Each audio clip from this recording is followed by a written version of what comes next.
ما وبخښه خورې لنډه کیسه. د دروازې کړپ شو. ځوان نارې کړې مورې او مورې ډوډۍ تیاره ده. له مخامخ زاړه ور نه یو ښایسته پیغله راووته. ځوان ته یې وکتل. هو لالا تیاره ده، تا ته په تمه وم، ژر یې راوړه چې وږی یم. ډوډۍ تیاره شوه. نجلۍ له ځوان نه پوښتنه وکړه لالا ورېندار مې څه وخت راځي؟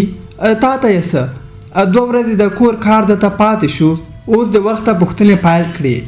نه لالا ما ویل که نن نه راځي چې زه د اختر لپاره د کور په پاکولو پیل وکړم، ځکه اختر ورځ تر بلې رانږدې کېږي. پیل یې کړه هغه ستا نوکره نه ده چې تا ته به کار کوي. زړې ښځې د ځوان او نجلۍ ټولې خبرې واورېدې. په ځوان یې غږ وکړه زویه د کور کارونه کم دي چې اوس پاکاري هم یوازې وکړي. مورې زه دومره حوصله نه لرم چې اوس ستا خبرې واورم چې دومره له کار نه یې زړه تور دی. میړه دې وکړي چې موږ هم ترې بېغمه شو. د نجلۍ سترګې راډکې شوې. په مور یې غږ وکړ خیر دی مورې زه ټول کارونه کوم. نجلۍ د اختر کارونه ټول خلاص کړل، خو ورېندارې لا تر اوسه هم نه وه راغلې. اختر ته 2 ورځې پاتې شوې. د دروازې غږ شو. نجلۍ ورغله، ګوري چې ورېندارې ده. نجلۍ پرې ورېندارې غږ وکړ ستړی مه شې ورېندارې، خیر اوسې د کور کارونه د خلاص کړي؟ هو ما ویل هسې نه چې اوس د ماته پرېښې وي، زه دومره حوصله نه لرم. نه ټول کارونه خلاص دي. ورځ تېره شوه. ماښام وه چې نجلۍ یې په مور غږ وکړ مورې څه شی پاخه کړم؟ نه پوهېږم لورې، هر څه چې پخوې پاخه یې کړه. نجلۍ د پخلنځي په لور روانه شوه. شېبه وروسته نجلۍ کوچنی تور دسترخوان په دهلیز کې هوار کړ. غږ یې وکړ لالا ورېندارې راشئ ډوډۍ تیاره ده. شپه په تېرېدو وه. ټول ویده شول. نجلۍ هم غوښتل چې ویده شي، خو د ورېندارې او ورور خبرو یې له سترګو خوب وتښتاوه. په غټو سترګو یې ډنګر لاسونه راتېر کړل. په سوچونو کې ډوبه وه.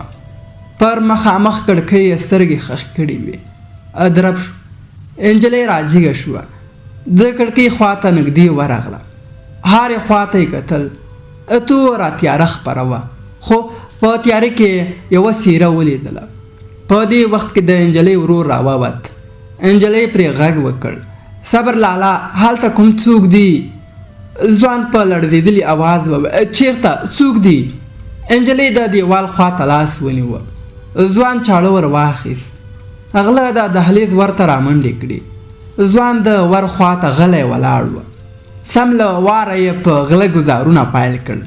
نجلۍ چیغه کړه غل دی او خلکو راشئ غل دی، خو هېڅ چا یې چیغې نه اورېدې. نجلۍ په ورېندارې غږ وکړ ورېندارې خیر دی راشه. ورېندارې یې وویل نو زه به څه وکړم؟ غله توفانچه راواخیسته. غوښتل یې پر ځوان ډزې وکړي، خو نجلۍ منډه کړه او د خپل ورور مخ ته ودرېد. مرمۍ د نجلۍ په زړه ولګېد او د ژوند پاڼه یې ورژېده. غل وتښتېد. ځوان چې خپله خور په غېږ کې نیولې وه په چغو چغو یې ژړل او همدا یوه خبره یې کوله ما وبخښه خورې، ما وبخښه خورې.